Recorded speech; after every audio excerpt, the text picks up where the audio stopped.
It was a gray San Francisco morning when she walked in. Tall, graceful, wrapped in a pale blue dress that clung just right. A fine, netted veil covered half her face like a secret waiting to be told. She introduced herself as Miss Wonderly, and she had trouble written on her like perfume. I was at my desk with a half-burnt cigarette and nothing to do. My partner, Miles Archer, was leaning in the doorway, grinning the way he did whenever a pretty girl talked money. "I need someone followed," she said. "A man, Floyd Thursby." The way she said his name had weight. She told us a story, a sweet one, just believable enough. Her sister had run away with this Thursby character, and now she was in trouble. Miss Wonderly needed us to tail him just to make sure her sister stayed safe. Nothing dangerous, just eyes. Miles looked at me. I gave him a shrug. "We'll take it," he said. He was already halfway in love with her, and it showed. That night, Miles went out on the job. I stayed back, kept my phone close, nothing rang. Not a whisper. Then, at 3 a.m., the call came in. Miles Archer was dead. Shot in the chest on a side street near Bush and Stockton. No witnesses, no leads. Just his body in the gutter and a pistol with 2 rounds missing. Police asked questions. I gave them answers that meant nothing. I didn't trust them, and they sure as hell didn't trust me. Next morning, Thursby turned up dead too. Shot in the back, point blank. That made 2 bodies in one night, and the only link between them? Miss Wonderly. But when I went back to the hotel she said she was staying at, there was no one by that name. No trace. She'd vanished like smoke in the wind. The only thing she left behind was a scent of violets in the lobby air, and one hell of a mystery. I sat at my desk later, staring at the photograph we'd taken of her. Archer was dead. Thursby was dead. And something told me Miss Wonderly wasn't anybody's sister. She had a new story, one she hadn't told yet. But she would. Sooner or later, they always do. By noon the next day, I had 2 cops in my office and a headache creeping in from every direction. Detectives Dundee and Polehouse, badges, bulldog faces, and an itch to pin something fast. They weren't here to mourn Miles. They were here to dig. "You were the last to see Archer," Dundee said, eyes like cold nails. "I see a lot of people," I replied. Polehouse was the quieter one, but not softer. He just waited for you to hang yourself before offering the rope. They grilled me about Thursby. Did I know him? So. Nope. Did Archer? Maybe. Miles liked playing with fire if it wore lipstick. Did I think the 2 deaths were connected? Of course I did. I wasn't stupid, just careful. They didn't like that. They left with warnings and stink eye, but no charges. Not yet.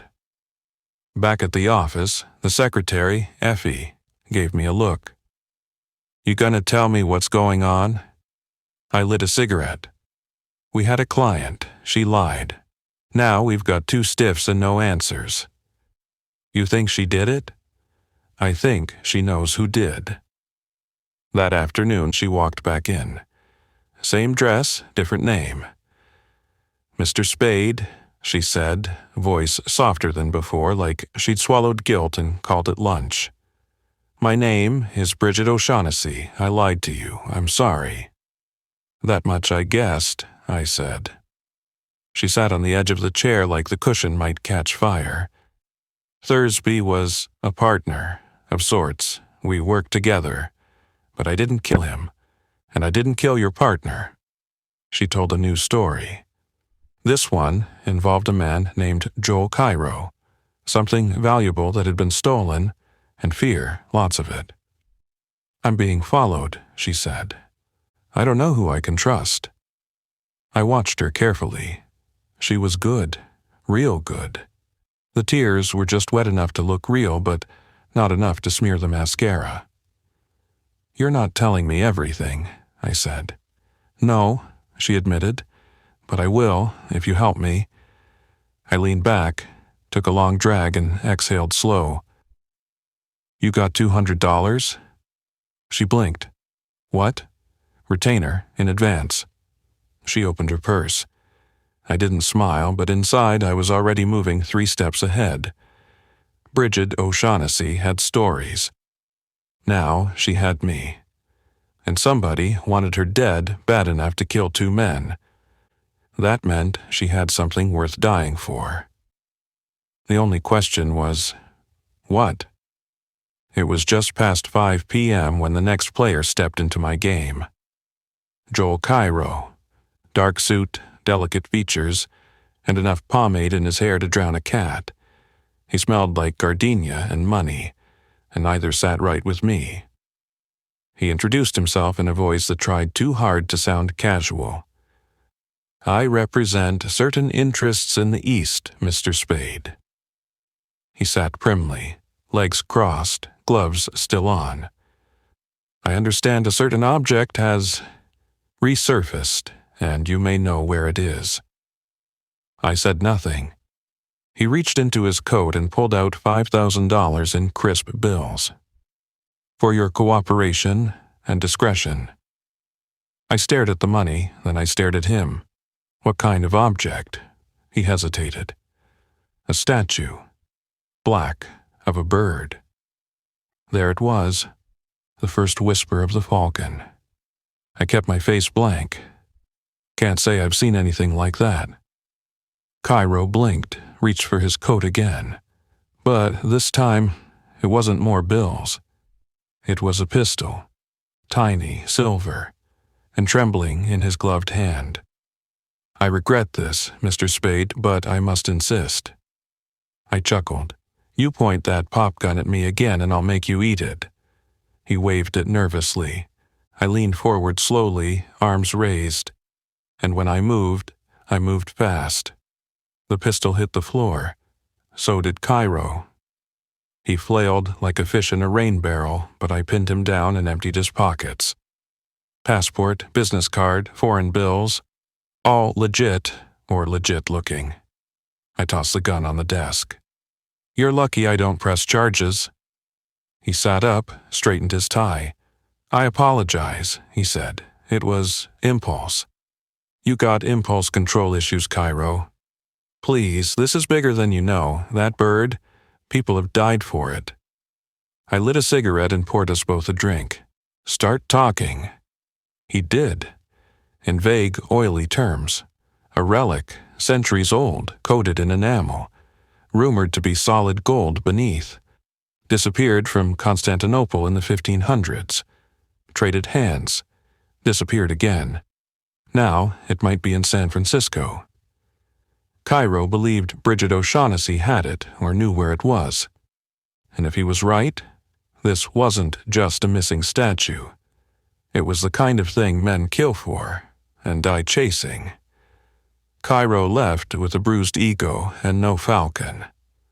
I sat back, poured another drink and looked out the window.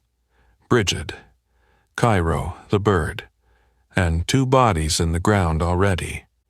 It was getting crowded in the shadows. I didn't sleep that night.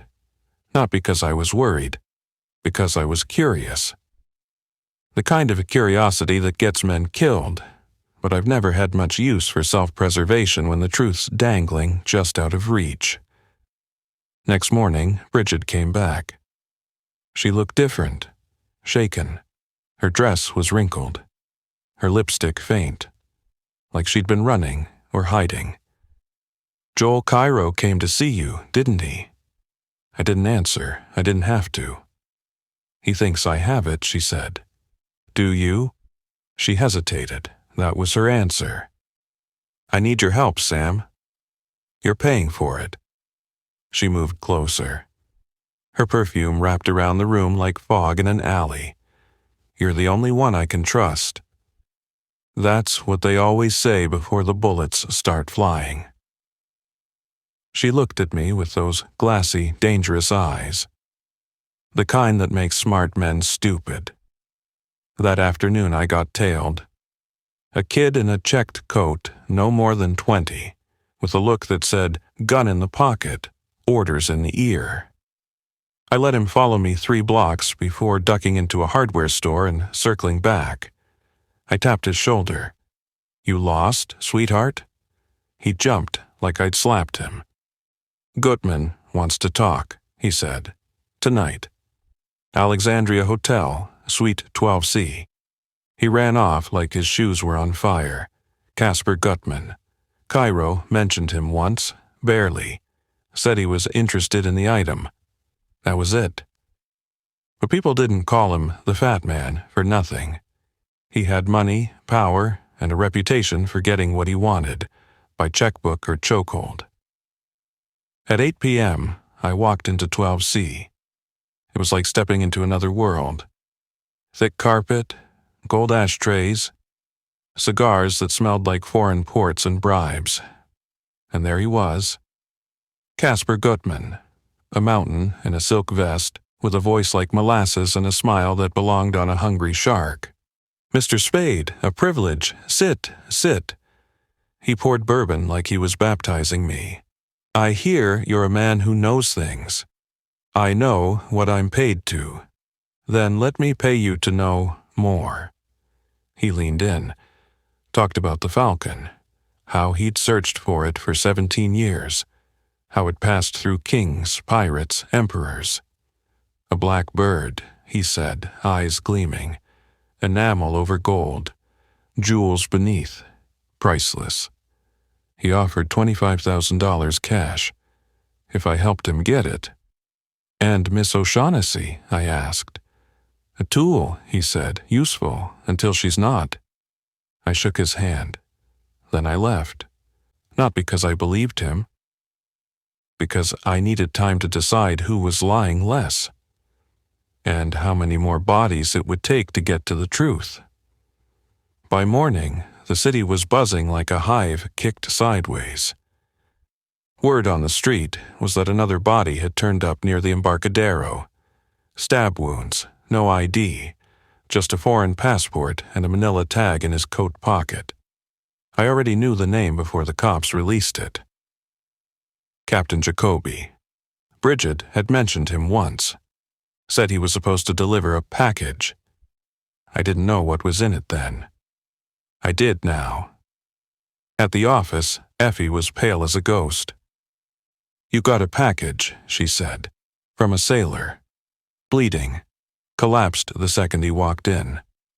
He never made it past the door. I rushed over.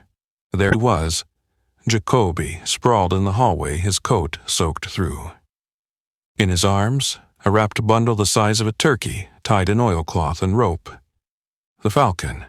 He gasped once. Poor you. Then he was gone. I brought it inside. Effie hovered nearby. What is it? A bird, I said. The kind that makes people greedy. We didn't unwrap it, not yet. We just stared at it, like it might explode if we blinked wrong. I called Bridget, told her to meet me at my apartment. She arrived 10 minutes later, soaked in fog and fear. Is it here? She asked. You tell me. She nodded. Didn't smile. Didn't cry. Just stared at the bundle like it was something alive. Then came the knock. 2 knocks, quiet, polite. I opened the door to find Joel Cairo and Gutman's kid lackey standing there, guns drawn, suits rumpled, nerves shot. We want the bird, Cairo said. Wait your turn, I said. And then Gutman stepped out of the shadows behind them. He waddled in, calm as a judge at a rigged trial. Mr. Spade, shall we all sit down like civilized men? I locked the door. We sat. The bird sat in the middle of the room like a grenade, and we began to talk. Gutman laid it all out. The Falcon was real. It had once been encrusted with jewels the size of pigeon eggs, but to keep it hidden, its true worth was painted over in black enamel. It had vanished during a war, resurfaced in Constantinople, then vanished again until now. And now, Gutman said, licking his lips, you have it. I shrugged. Maybe. Name your price. Justice, I said. Ah, he smiled. That's the most expensive of all. The clock ticked. The Falcon sat silent. And I knew somebody in this room wouldn't survive the night. We sat there, all 5 of us, around the Falcon like it was a campfire and we were ghosts warming our hands. Cairo dabbed his forehead with a handkerchief every 30 seconds. Bridget sat stiff, eyes bouncing between Gutman and me. The kid, Wilmer, leaned against the wall, chewing his lip and trying not to twitch. And Gutman, he smiled. The man was born smiling. So, he said, now we settled terms. I lit a cigarette. Terms. We want the bird. You want something. Let's not be children. I want the name of Miles Archer's killer. That wiped the grin off everyone's face for a second. Bridget looked away. Cairo coughed. Gutman leaned back, hands on his belly. That's awkward, he said. Yeah, I said, murder usually is. Gutman glanced at Wilmer. The kid caught it and straightened. No, he growled. He's young, Gutman said almost gently, hot-headed, a shame. Don't do this to me, Wilmer barked. But Gutman ignored him. He killed Thursby. Archer must have followed and seen too much. I watched Bridget. She didn't speak, didn't need to. You're throwing the kid under the bus? I asked. He's the logical solution, Gutman said. He's also got a gun, I pointed out. Wilmer exploded, drew his pistol, shouted, swore. It took Gutman and Cairo to wrestle him down. I stayed out of it. I was more interested in watching Bridget's face. She wasn't shocked. She was relieved. That told me plenty. Eventually, the kid was knocked out cold, tied up, and dumped on the couch. Gutman wiped his hands. Now that we've settled that, shall we see if your bird is the real one? I unwrapped the bundle. Black enamel, wings folded, and a beak tilted downward. The Maltese Falcon. Cairo let out a small gasp.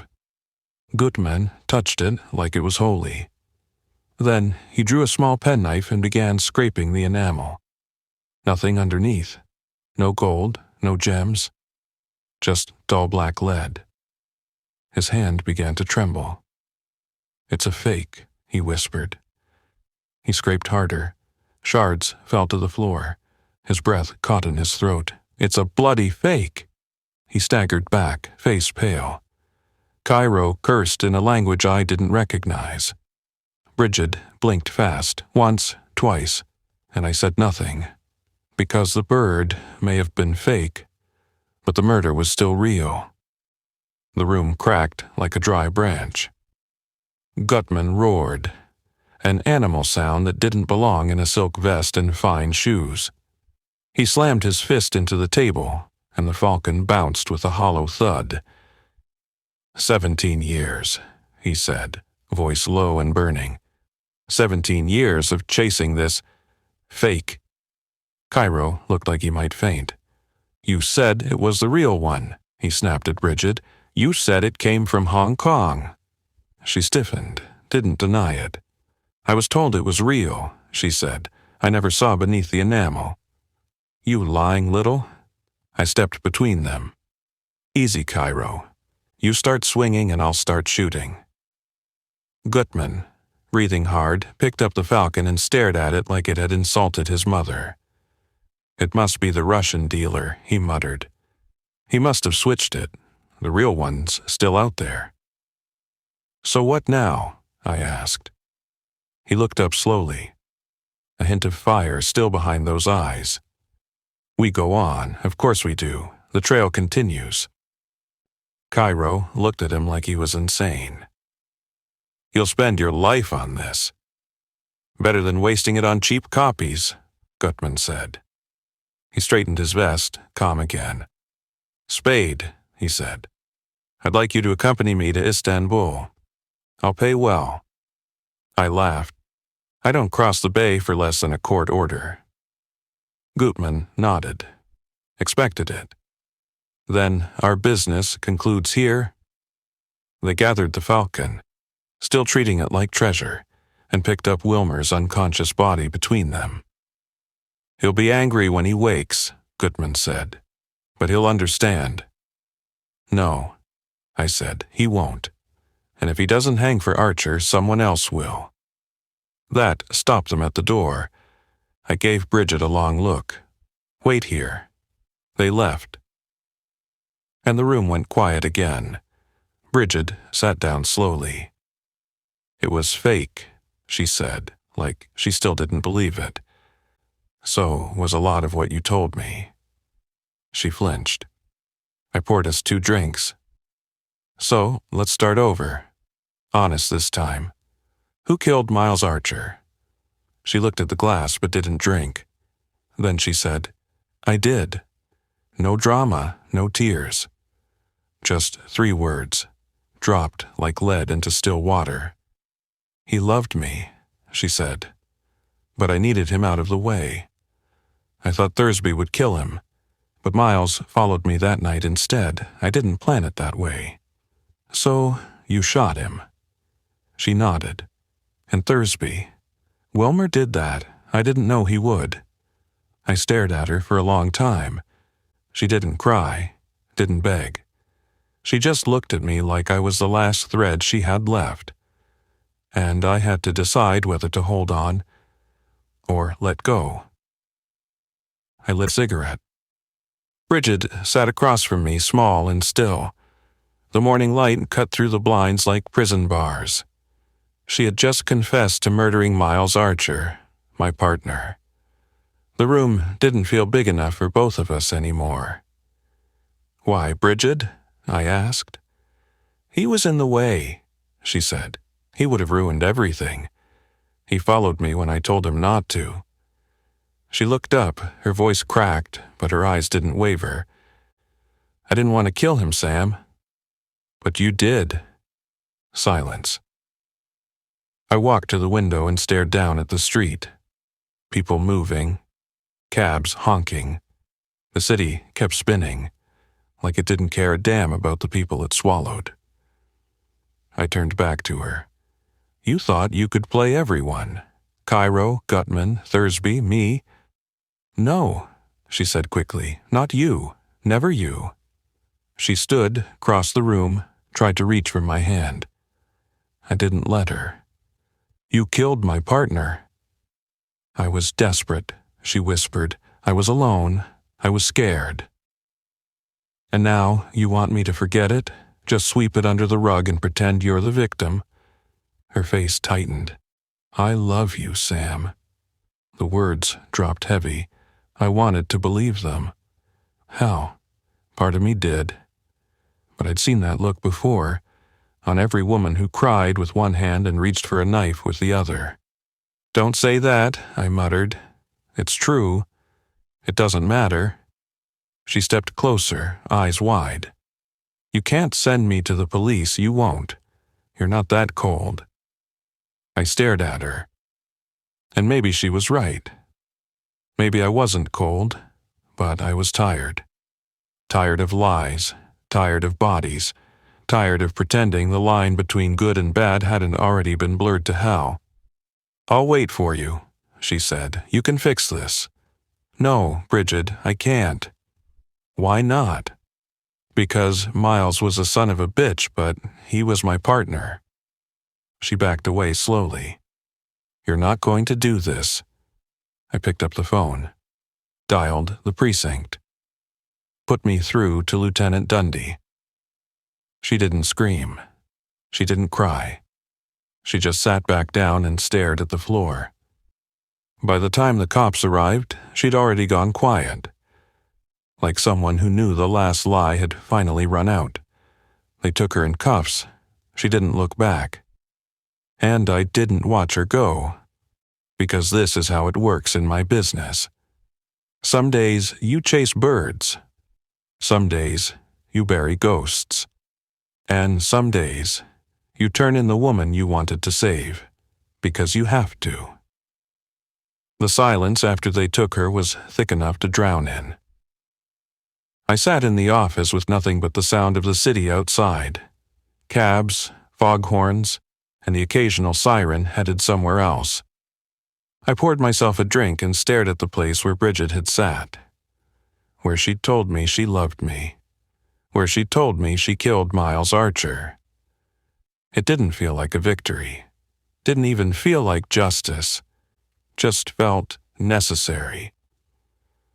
Lieutenant Dundee called me a few hours later. His voice was sharper than usual. She confessed. Matches the ballistics. You've done the city a favor. I grunted. Didn't feel like a favor. Felt like a bullet I'd fired with my own hand. We picked up Cairo and Gutman too, Dundee added. Gutman was at the docks trying to buy passage to Istanbul. Said something about a Russian dealer and unfinished business. You charge them. Not yet. No evidence they killed Thursby, but we've got enough to keep 'em sweating. I hung up. That afternoon, Effie came in with a box. It came from the Port Authority, she said, marked for you. Inside was the fake Falcon. Still black, still heavy, still worthless. But it had cost 3 men their lives, and a woman her freedom. I set it on the shelf. Maybe as a reminder. Maybe as a warning. Around 6, the phone rang again. This time, it was Sid Wise, Miles Archer's attorney. Spade, we need to settle the estate. You were his partner. I was. That means the office, files, and whatever cash is left goes to you. He leave anything behind? Just a .38, a half-pack of Luckies, and a picture of a blonde in a cracked silver frame. That was Miles, always looking for love in the wrong places and getting shot for his trouble. That night, I sat at my desk with a fresh bottle and a lot of ghosts. I lit a cigarette and looked around. Same walls, same city. But the air was heavier now. Because when you turn in the woman you want, you don't get to walk away clean. You just walk away. The Falcon still sat there. Silent. Useless. A prize that had turned men into monsters, and truth into a memory you wish you could forget. And me? I was still here. Waiting for the next knock on the door. Because that's the job. That's the life. And sometimes, that's the price. 2 days passed. Bridget was in a cell. Cairo and Gutman had both made bail and vanished like cigar smoke in the wind. No surprise there. But on Thursday morning, a letter came in the mail. No return address, but the postmark read Hong Kong. Inside, a single sheet of expensive paper, folded neat. Typed. Dear Mr. Spade, you were clever.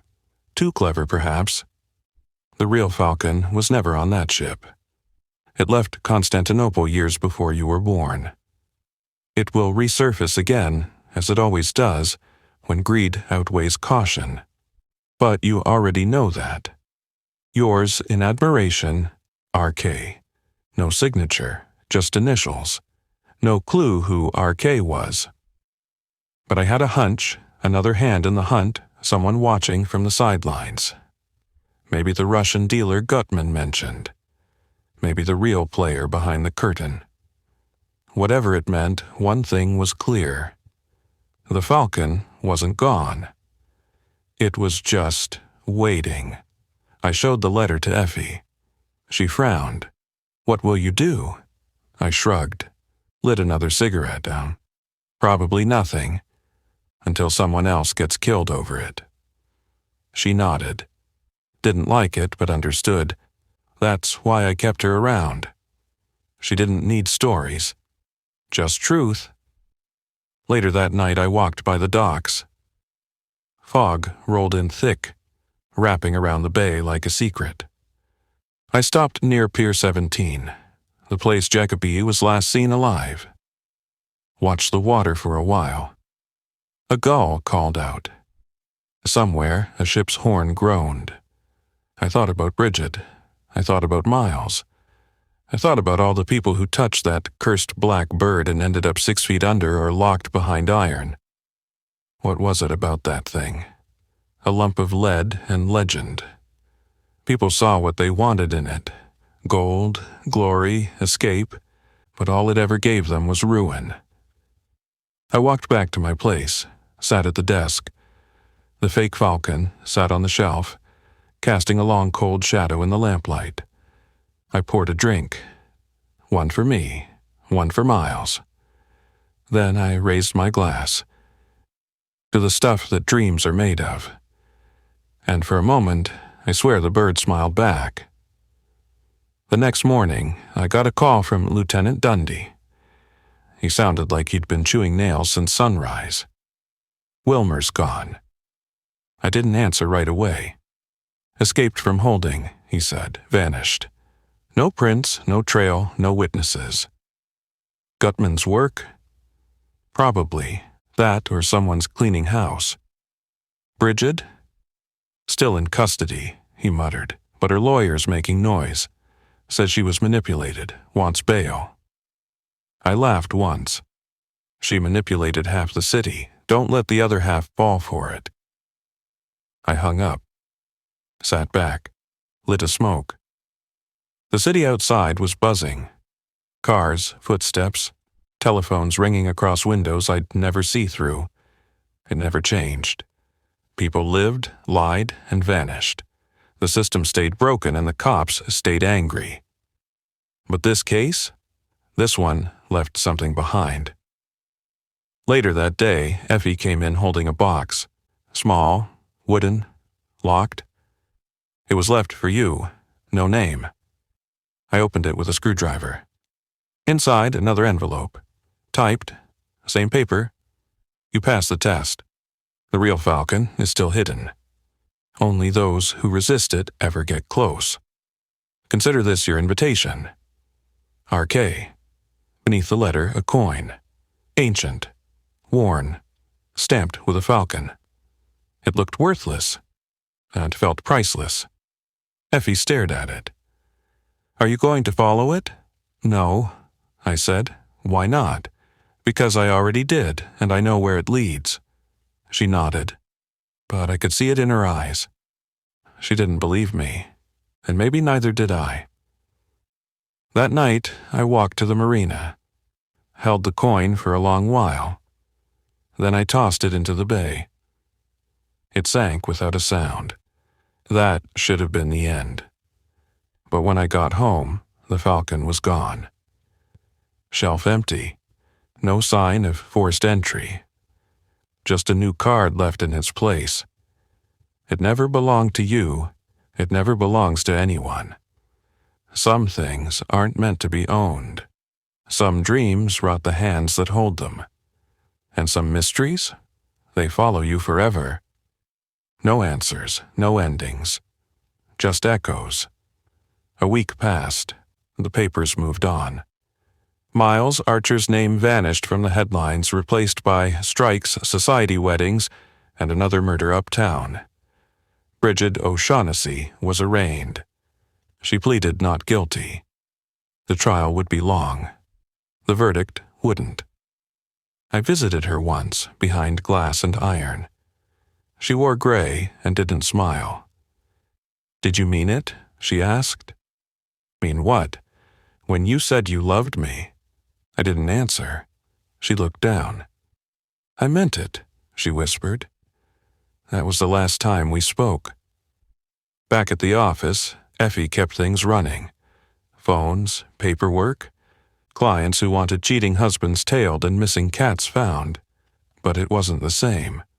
I'd been marked, not by a bullet, not by the Falcon. By truth. Ugly, complicated, real. One night, I walked through Chinatown just to feel the rain. I passed a curio shop. In the window, tucked behind jade figurines and rusted incense burners, was a bird. Black. small, unlabeled. I stared at it a long time. I stepped inside. "What's that?" I asked. The shopkeeper smiled. "Replica," he said, "from an old legend. Of a falcon," he nodded. "Everyone thinks it brings fortune, but the real story says it's cursed. Anyone who seeks it is doomed to want more." Sounds about right. I didn't buy it. I just looked one last time and left. Back home, I poured a drink, looked at the empty spot on my shelf where the falcon used to sit. Sometimes I swore I still heard it. A faint whisper, a promise, a lie. That's the thing about the Maltese Falcon. It's never just an object. It's the thing behind the thing. Greed, love, guilt. The story we tell ourselves when we want something so badly, we forget what it costs. Miles forgot. Bridget did too. And me? I remember. Every day. Because the falcon never really leaves. Not if you've held it, not if it's held you.